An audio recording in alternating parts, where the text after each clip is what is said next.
All right, let's talk to Death Metal Skeptic in North Carolina. DM Skeptic, you're live with Eric and V. Oh, have we unmuted? Hello. There we go. DM Skeptic. Hey, guys. Whoa, hold on just a second. You're coming in real loud. Okay, can you hear us now? Yeah, is my volume better? That's much better. It is. It's just... Okay, sorry, I'm using a headset with the mic right on it, so it's like right next to my mouth. No worries. We got you. We got you fixed. So what did you want to talk about today? Yeah, I called in a couple weeks ago, and right at the end, I said something to the effect of, thank you guys for being a blessing on the community, and V pointed out that sounded a little Christianese still, and I started thinking about it, and I've noticed that despite the fact that I've been an atheist for the better part of a decade and then some change, I still kind of find a lot of Christian lingo and like almost Christian worldviews still seeping through the cracks a little bit. Yeah. And I was wondering if you guys had any advice on how to kind of still deprogram from that, because I've done a lot of, watching a bunch of YouTube videos, going to as many different like resources as I can to help people like with deprogramming and stuff, but there still just seems to be this last hurdle that I'm not able to get over. It's not necessarily a hurdle. I mean, you were raised in a culture where that is your heritage, that is something that is given to you by the culture that you're in. And so using that kind of language is expected. There are a lot of people who will kind of point to that and think, oh, well, I need to completely take all of that language out. But it's steeped in what we know and understand. And if you want to communicate to other people who grew up in that culture, then it can help. The words like blessing, for those of us who were really, had trouble, when we left, it can be kind of triggering, but it's not bad necessarily. It's just, you just want to make sure that the person who's hearing you understands what you're saying, Yeah. It's not necessarily something you need to get rid of. I mean, that I think one of the best examples I could think of is when somebody sneezes. When I was at the ACA, somebody would sneeze and you would hear all of these different very, very self-righteous people who were visiting, who were just like trying to get bless you out of their system. Yeah. And you'd hear all of these myriad responses because they wanted to get bless you out of their system. They didn't want to say bless you. I remember being in the audience. I think it was like a week that I wasn't on the show. I was sitting in the live room, and there was this new guy, brand new, like first time visitor. I sneeze. He says bless you, and I look over at him, and his face was just like defeat. And I was like, oh no. I was like, I'll just play with it. So I just went like, I was like, vampire, like sneered at him. Like, and he laughed and then I laughed. It was fine. But yeah, I think there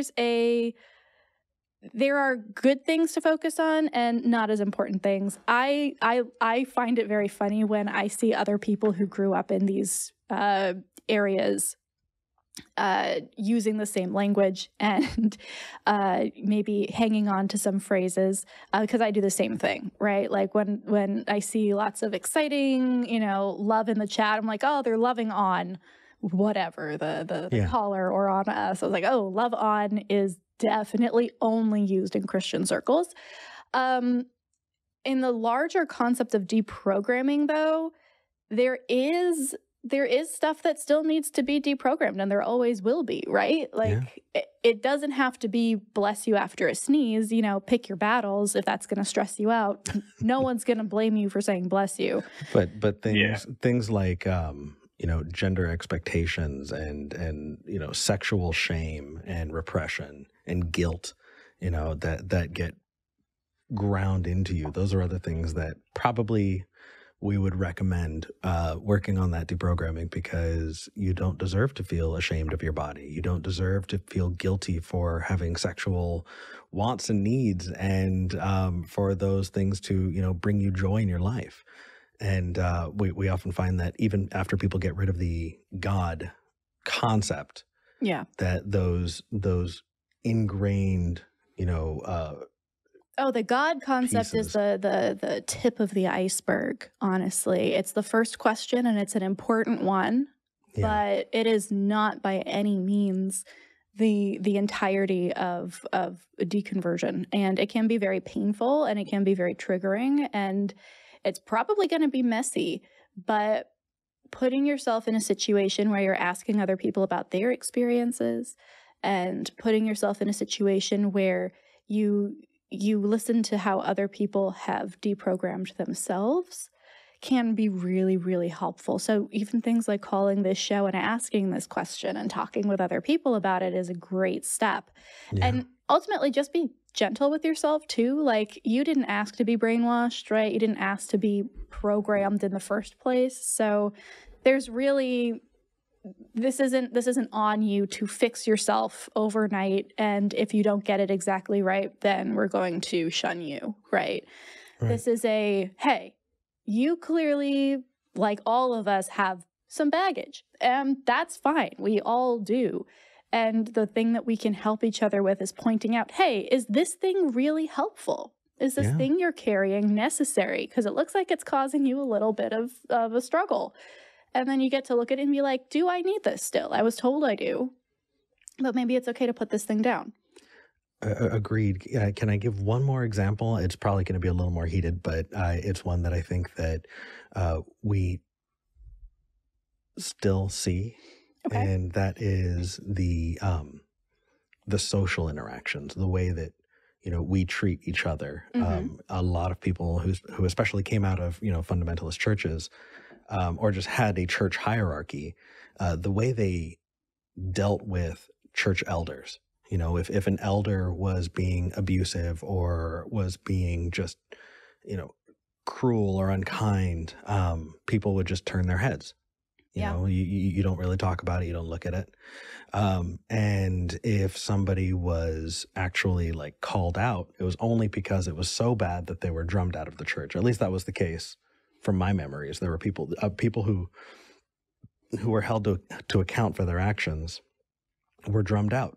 Yeah. And it's right along with the, people who say spare the rod, spoil the child, right? It's this, how do we treat our children? How do we treat our peers? How do we treat leaders in our community? Do we kick them out if they make a mistake? Do we turn our heads when they're behaving incredibly poorly?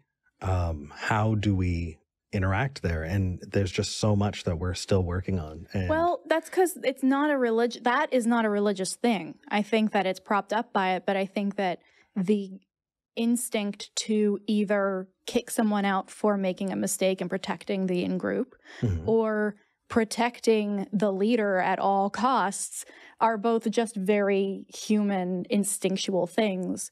And we run the risk of replicating that in any community that we're a part of, because we were told, at least everybody on this call, that was the way things are supposed to be when we were in the church. That's true. I guess I've just seen so much discourse where people say, oh, well, this was, something that was in church, but recognizing it as a human thing. Yeah, it's just makes sense. It's a evolutionary response to needing to preserve your group. And that can look like being overreactive and kicking someone out completely and not giving them a chance. And that can also look like giving somebody chances when they no longer deserve it because they've proven the kind of person they are. Absolutely. Yeah. Death Metal Skeptic, we kind of went off on a couple tangents. How are you feeling about all of this? What are your thoughts? Oh, hold on. Sorry. Don't want to blow your ears out. I definitely agree. I've seen a lot of what you guys are talking about in my day-to-day life. A big, kind of circling back to the shame and guilt aspect of it, a big thing for me is, even though I don't identify as male and my wife and I have a very non-traditional kind of marriage, part of me still has that programming from my pastor always being like, you have to provide for your wife. You have to do all the work. You have to do this. You have to do that. And like, when I'm not able to provide as much as I want to, that guilt pops right back into my head, and I feel so just useless. And that's my upbringing from my super fundamentalist family, bringing that sort of gender expectation into my life. And as much as I've done to get away from that, that still pops in my head all the time. Oh, yeah. Yeah. I literally had a dream last night where I was in a very kind of like Amish style dress, like very like cover up, long sleeves, like long skirt, sweater over it.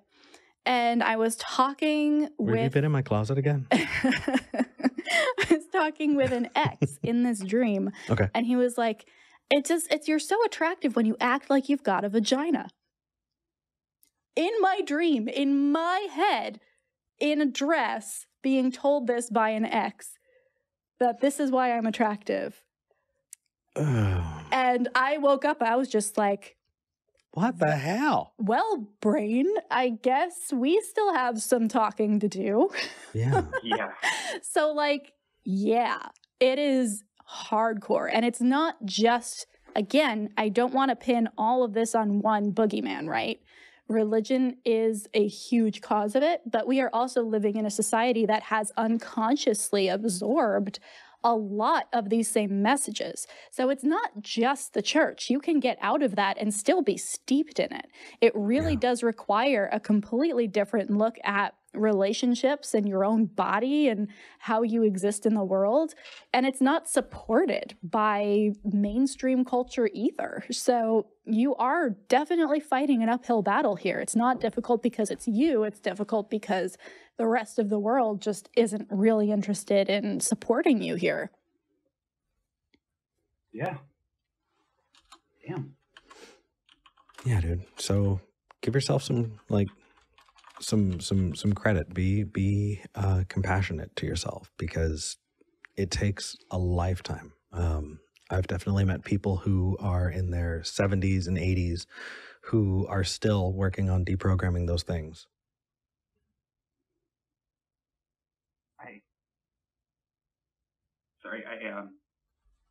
Thank you. Yeah, man. Hey, it's all right. When I started getting involved in call-in shows, there was a gentleman who called in. He was in his late 70s, and for the call screeners who wind up listening to this, they'll probably know exactly what I'm talking about, or if you've ever call screened for a show like this. I call it popping the cork. You know, when you have somebody who's never spoken to another atheist before, and so it's just like, oh my gosh, I need to like let out all of this pent up stuff that I wanted to talk about. And there's this man who was in his late 70s who, for the first time in his life, talked to another atheist that he knew of, you know, and he, in his 70s, came out as gay. Because the church that he was raised in, right, the community that he was in, kept him away from being able to explore meaningful relationships that he would have wanted to have. And he cried and said, I missed the chance to have a life and to find someone to love because of this. Mm-hmm. And I didn't know what to tell him. And he goes, but you know what? The fact that I get to spend the rest of my life in pursuit of my happiness, I'm so grateful for. And I got to tell you, man, it hit me. You know, you've got so much time ahead of you, and that's enough. I appreciate you a lot. This is kind of a popping the cork moment for me. Yeah. Because it's for me, like, I've had community with other skeptics, but never to the point where I feel comfortable talking about these things. And I've been watching the two of you since like August of last year. Hey. And it's been very helpful and crucial in my development, letting go a lot of these things, but hearing it put into words like that, just all of it. Hey, dude, so before getting involved in this, I lurked. I listened to the atheist experience for 8 years, and then moved to Texas. And if you've just started watching these shows, you may not remember Russell Glasser. But Russell was a host and is a sweetheart. Had lunch with him a couple weeks ago. Yeah. But I remember sitting next to him and just being anxious and nervous because I'd been listening to this for so long, and I sat next to him and I finally got up the nerve and I said, "Hey, Russell," and he's just kind of, sitting there. We're at after show dinner, and he goes, "Well, what's up?" And I start, like, I can't stop the tears, and I said, I just wanted you to know that the one time a week that I get to watch your show is the one time a week that I don't feel alone. Mm. And I can't tell you how much that's meant to me. And he just, like, stared at me like, what do I say? Where do I go with that? But sharing that way, dude, I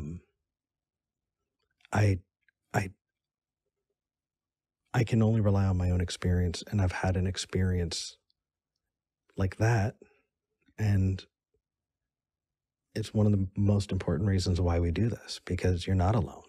Yeah. And we don't want you to feel alone. And there's a community here, and I really, really wanted somebody to say that to me. And us being able to say that to you it's a whole ball game. Yeah. That's it.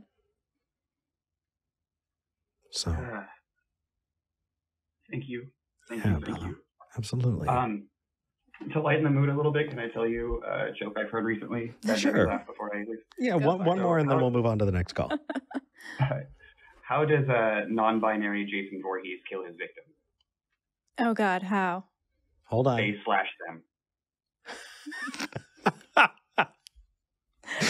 I love that so much. I like it. I saw it on TikTok, and it's been making me howl for days. I'm kind of trying to build androgynous Jason Voorhees in my head now, and he's adorable. Or they're adorable. Anyway, oh my gosh. DM Skeptic, thank you for calling in, man. Thank you guys for taking my call. I very much appreciate it. And one last thing, I wanted to say that I applied a lot of the advice y'all gave me in the last call to conversations with people in my family, and it's been helping significantly. So thank you. Nice. Good. If people try our advice and it's horrible, we just have to put up that disclaimer again. We are just two assholes on the internet, and we're talking about what has worked for us. So super glad it's worked for you, man. Absolutely. Thank you so much for calling in. Yeah, y'all have a great afternoon. Thank you so much. You too. Bye.